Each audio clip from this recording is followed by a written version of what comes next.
Representative Lauren Boebert is dealing with a great deal of drama involving her ex-husband. She even filed a temporary restraining order on Monday against him after a series of police-related incidents. She was, of course, granted that temporary order on Tuesday. However, it appears to be unenforceable according to the court. Westward reported that Boebert showed up alone to a court hearing on Thursday, hoping to make the restraining order against her ex-husband Jason permanent. However, Garfield County Judge Jonathan Patatsky said on Thursday that Boebert's former husband actually had to be officially served before it could even be enforced. The judge explained that even if he knows about it, he doesn't know about it because he doesn't have a copy. And of course, look, if you're the subject of one of these orders, it would be important that you actually have a copy of that so that, you can say that, oh, yes, I know, I was informed, all of that. And it also helps for her safety as well, saying that, yes, we sent it to him. We know he has it. We know he knows. Okay? So now she then asked, is there a protection order in place? Is there still no contact, even though he has not been served? The judge responded, the temporary protection order has been issued, but it's technically not enforceable until he is served because he doesn't know about it. Oops. You would think that she might be aware of this issue, that he actually has to, have this served because it makes sense. Yes, it's not enforceable until he actually has received it. Now, Patatsky agreed to continue the case until March 4th, giving her the time to serve her ex-husband. And it's not like she actually has to do it herself. There are ways that they can send it to her or whatever, maybe hire a process server, something like that. It's not like she can afford that in her congressional salary, okay? Now, following the hearing, Jason said that he was unaware of these court proceedings. He also told Westward that the order is quote-unquote cruel and unfair and is a prison sentence to keep me away from my family. So why is she getting a restraining order on him in the first place? Well, she alleges that he attacked her, their teenage son, during a fight on January 9th and had threatened to harm her multiple times. Now, Boebert told Westward that he didn't make any threats against his ex-wife. He then further accused her of using the restraining order to justify her decision to switch congressional districts. So in situations like these, it's really difficult for me to figure out who to believe.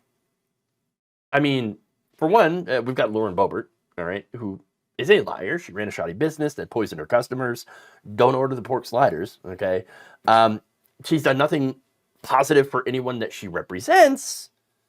And so she wasn't honest about what happened at the, showing of Beetlejuice, for example. She denied vaping. She denied doing anything wrong. And then, of course, video came out. And she was like, oh, well, okay, so I did do something wrong. Oops. So she does lie, okay?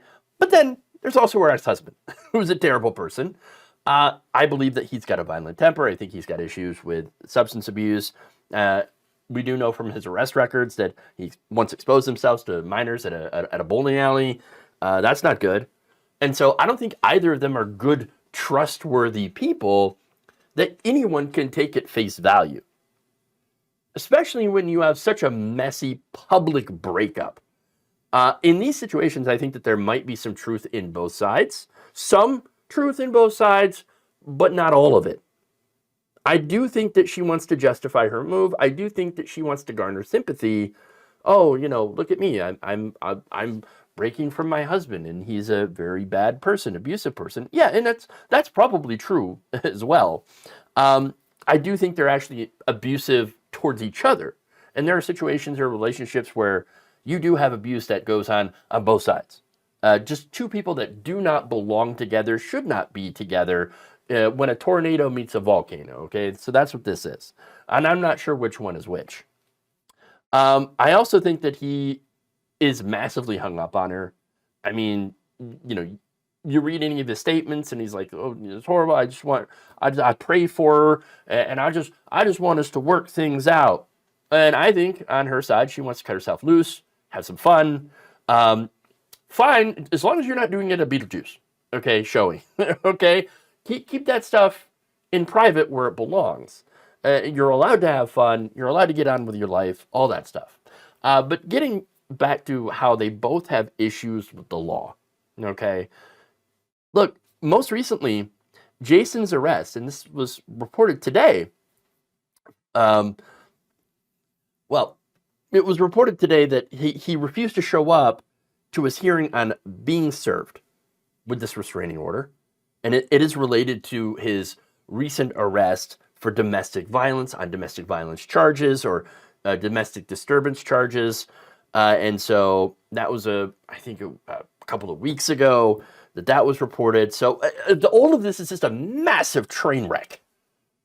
And, you know, I feel a little bit bad for talking about it, but at the same time, it's all happening in the public sphere with someone who is in the news, part of the news cycle, and is making headlines with changing her district and then using that as the justification to, you know, change district, because she did bring that into it. Like, oh, I just want a fresh start. I want to get away from my ex-husband. So I switched to this new district.